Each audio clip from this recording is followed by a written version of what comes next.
తెలంగాణ రాష్ట్రంలో సురాపానకంగా భావించేటువంటి గౌడ సోదరులు తమ గొప్ప తెలివితో చెట్టుపై నుంచి తీసి ప్రతి ఒక్కరిని సంతోషంగా ఆరోగ్యంగా ఉంచడానికి నిత్యం సాయంత్రం పొద్దున వాళ్లకు ఉల్లాసాన్ని ఇవ్వడానికి ఆరోగ్యాన్ని ఇవ్వడానికి ప్రతిరోజు ప్రజల శ్రేయస్సు కోసం చెట్టు మీద నుంచి తీసేటువంటి కళ్ళు తెల్ల కళ్ళు అని తెలంగాణలో తాగని వాళ్ళు అంటూ ఉంటే వాళ్ళు తెలంగాణలో పుట్టిన వాళ్ళే కారు అని చెప్పుకునే విధంగా తెల్ల కళ్ళును భావిస్తూ ఉంటారు. ఇక్కడ ఉన్నటువంటి ప్రజానికం అంతా కూడా 90% మంథని నుంచి సింగారం అంటే పవిత్ర దేవాలయం మేడారం సమ్మక్క సారలకు అతి సమీపంలో ఉన్నటువంటి సింగారం గ్రామానికి ఉదయాన్నే కులవృత్తిని ప్రోత్సహించడానికి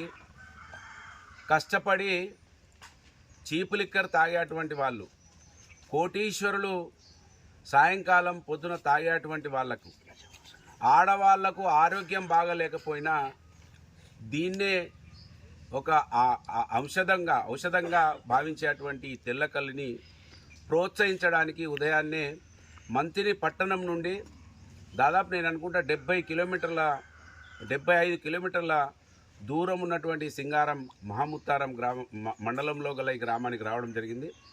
ఇక్కడ తాడి చెట్ల మధ్యలో ఉన్నటువంటి ఈ మంచి వాతావరణంలో ఇవాళ బీఆర్ఎస్ పార్టీ శ్రేణులం అందరం కూడా దీన్ని సేవించి సురాపానకంగా భావించేటువంటి తెల్లకల్లును ఈ సమాజం వాడాలని, మందులతో తయారు కాబట్టటువంటి ఏదైతే ఇంగ్లీష్ మందు ఉన్నదో అంటే బ్రాందీ, విస్కీ, బీరు లాంటి పదార్థాలు అవి ఆరోగ్యాన్ని చెడగొడతాయి అనే విషయాన్ని ఈ సమాజానికి తెలపడానికి కోసం ఇవాళ సింగారం గ్రామం మా గౌడ అన్నల ప్రోత్సహించడానికి ఇక్కడికి రావడం జరిగింది. ఇది చాలా సంతోషం.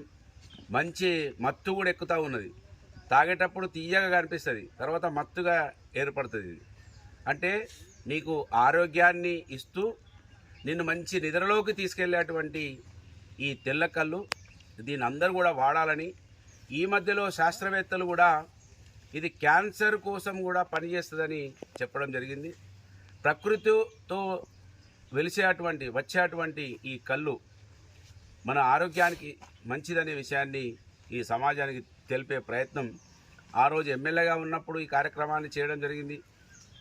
ఇవాళ కూడా ఈ ప్రాంత ప్రజలు ఏ రంగంలో అయితే బాగుంటారో, వాళ్ళ ఆకలి ఏ విధంగానైతే తీరుతుందో, ఈ మట్టిలో పుట్టిన బిడ్డగా వాటిని ప్రోత్సహించడానికి మంతిని నుంచి దాదాపు 75 కిలోమీటర్ల దూరం వచ్చి సందేశం ఇవ్వడానికి రావడం జరిగింది. దీనికి ఇక్కడ ఎక్కువ శాతం గౌడన్నలు ఉంటారు.